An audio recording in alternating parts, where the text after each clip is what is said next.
At sometimes, it's true na kailangan nating malaman kung ano ba yung mga fees na yan.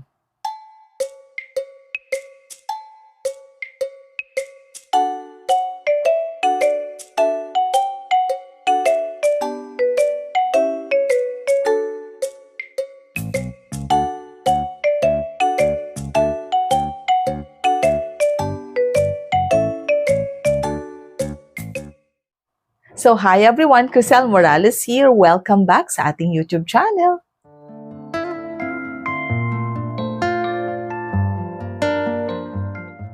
Okay, so in today's video, I'm going to cater some of the queries ng ating subscribers na talaga namang ito queries na kung hindi talaga mabigyan ng kasagutan, it will remain as nakakalito talaga at ang hirap intindihin. Pero I think this is the moment or this is the time na kailangan natin talagang mag-comment at magbigay ng idea tungkol sa mga bagay na ito.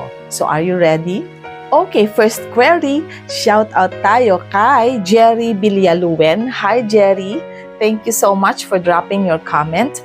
At eto yung query ni Jerry. Ano po yung add-on interest at yung installment availment fee ng BDO? Ang add-on interest is the interest na sisingilin sa'yo ni Bangko for the number of years na in-applyan mo ang loan na yan, at ang total amount of that will be divided into the number of terms.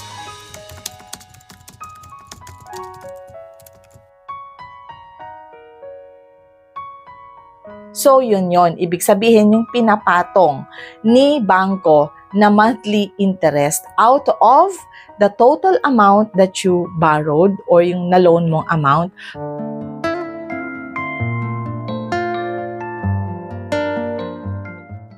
At ang next query niya is yung installment availment fee ng BDO.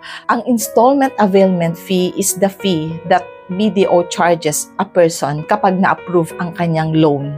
So, hindi naman siya processing fee. Kasi kung processing fee, nakalagay sana, diretso na lang sabihin processing fee.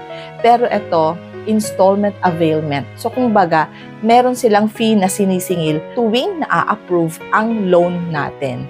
It's just a mandatory fee that we have to pay kapag na-approve ang ating application for installment.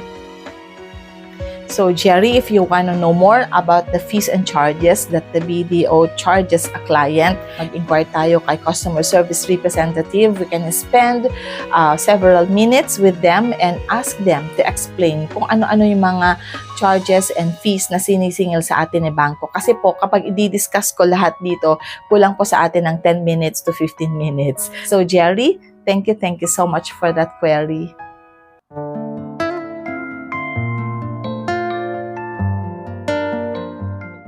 Okay, another query na nanggaling kay Jenny Domatipase or Jenny Domatipes. I'm sorry kung hindi ko ma-pronounce ng maigi ang iyong name. But hi! Shout out sa'yo, Jenny. At eto naman ang question ni Jenny. Ma'am, ask ko lang po, ano pong ibig sabihin ng negative na outstanding balance sa credit card? Wala din po kasi siyang minimum payment. Nakalagay lang po, negative na outstanding balance. Ang negative sign sa ating outstanding balance nakikita natin sa ating mga SOA ay hindi dapat kinakatakutan. Ang ibig sabihin, kapag negative outstanding balance, wala kang balance, kundi nasobrahan mo pa nga ang nagbayad kay Bangko. So, kumbaga, sila pa dapat ay magsusoli sa'yo dun sa sobrang binayad mo. Kaya wala ka nang nakalagay na minimum amount, maybe because nasobrahan mo na yung binayad mo. So, yun na ang negative na sign sa outstanding balance natin na nakikita natin sa ating SOA or sa ating mga statement of account. So, ang galing naman, Jenny, at sobra pa yung mga binayad mo sa credit card mo. So, sana lahat ganun, para at least meron ka ng advance payment doon sa susunod mong bill. So, ang ganda naman ng ganun. Sana lahat tayo nakakapagbayad ng advance. Kaya lang, the thing is, sometimes nakakalito talaga. So, yon, para ma-clear up ang ating worries, malaman natin na ang ibig sabihin pala nito is nag-advance ka pa ng payment. Kaya nga, negative yung outstanding balance mo. Wala ka talagang babayaran. At sila pa ang dapat may ibalik sa'yo. Pero syempre, hindi na nila ibabalik yun. Kundi, it will remain as an advance payment na sa susunod mong bill. So yan, Jenny, thank you so much. I hope I was able to give you contentment. So in case you have additional query, you can drop your questions and I will be there para basahin muli kung ano pa yung mga additional na query mo. So thank you so much, Jenny. Okay, so here is another query na nanggaling naman kay Conga Lala 31. Wow naman. Conga Lala, ang saya naman ng pangalan mo dito sa YouTube. Hi! So shout out sa'yo. At ang query naman ni Conga Lala, may nabasa po ako, sabi niya, after 2 months only of using his BDO Gold, ay nag-increase ang CL niya from 50K to 270. Ano kaya ang nangyari? Ba't nag-increase ganon kalaki kahit 2 months pa lang? Okay, so I don't know kung ano yung mga naging decision ni Bangko of giving her a 270K credit limit increase. Siguro he deserved dahil maganda yung pag-handle niya sa credit line niya and he was able to pay yung kanyang bills on time.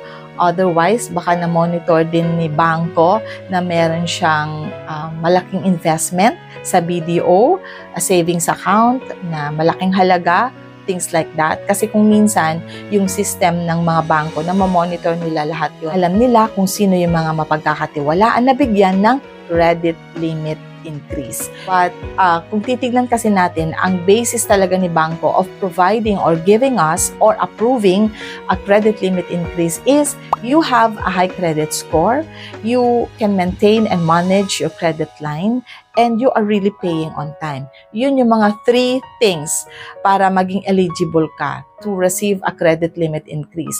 Pero ito, ang laki kasi ng tinaas from 50,000 to 270,000. Hindi ko na alam. Hindi na alam ng powers ko kung ano nangyari dito, Conga Lala. Kung pwede lang tanungin, anong naging sikreto ng client ninyo? Bakit ang taas naman ng binigay ninyo sa kanyang credit limit? Nakakaselos na yan, ha? Diba? Ang taas talaga. But anyway, sana ma-approve din tayo ng mas mataas na credit limit in due time. So, additional pa na query natin is si Bob. Hi, Bob. Shout out sa'yo. At ang question naman ni Bob, yung sa akin 4 months before nag-increase BDO Gold Visa, same, 50K din starting, nag-increase to 330K.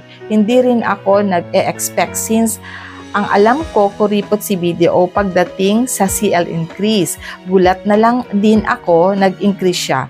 No text, no email from them. Bigla na lang lumabas sa BDO app, lumaki yung limit. Wow, bakit naman ganyan? Parang unfair maglaro si BDO. Bakit kami hindi pa nag-i-increase ng ganyang kalaki? Nakakaselos talaga. Pero Bob, i-share mo naman kasi baka meron ka namang malaking investment with BDO or nagbigay ka ba ng additional payslip o proof of income? Kasi kung minsan si Bangko, kapag na-monitor nila or nakita nila na meron kang additional or mas malaking income this time, then it is possible also for them to provide you or to give you a credit limit increase. Yun yung isa sa mga dahilan. Kasi may mga bangko na kapag nagbibigay ng credit limit increase, nag-a-ask muna ng payslip and proof of income. Tinitignan nila, binibase nila yung binigay mo before na payslip sa present na payslip mo. And pwede nilang i-detect kung possible ba na mabigyan ka ng additional credit limit kung nakita nila na nagtaas yung salary mo. So, yun yung mga isa pang reasons kung bakit nag-i-increase si Bangko ng credit limit. Sana mag-explain ka pa more, Bob, kasi hindi namin alam, baka may sikreto ka naman dyan. So, i-share mo naman sa amin. Okay, so thank you so much, Bob, for sharing your experience also with BDO. Sabi ni Bob Kuripot, pero nag-increase yung credit limit niya from 50K to 330K. Wow, nakakahilo.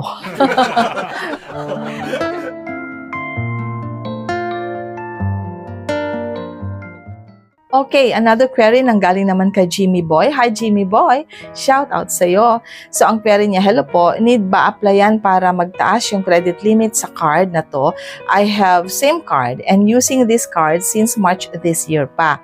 Yung ibang card kasi automatic tataasan ni BDO ang credit limit pero not sure with the installment card. Okay, mas mahirap yatang mag-increase ang installment card as according to my friends who has this kind of card, yung installment MasterCard ng BDO.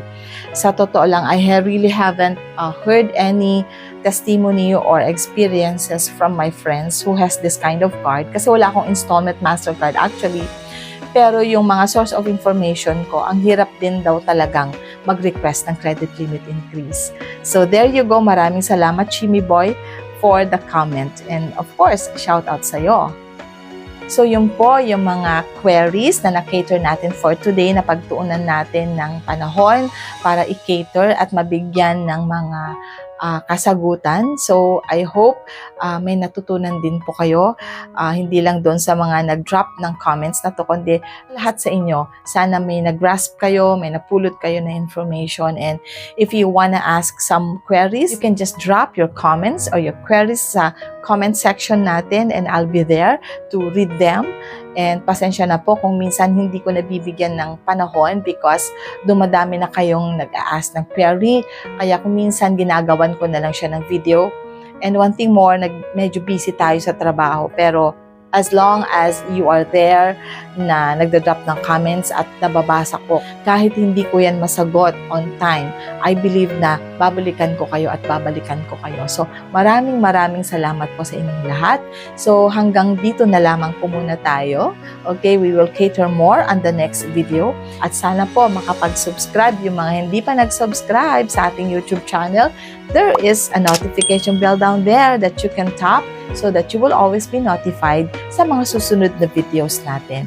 At sana po, ma-share and ma-like, especially ma-share yung videos natin so that your friends, your family can learn a little information na makakatulong sa kanila sa pagpaplanong pag-a-apply ng credit card or makakatulong sa kanilang credit card journey. So maraming salamat po. And as what I always say, kahit ano pa yung pinagdadaanan natin or ninyo, always remember that life is beautiful because God is so good. Bye everyone!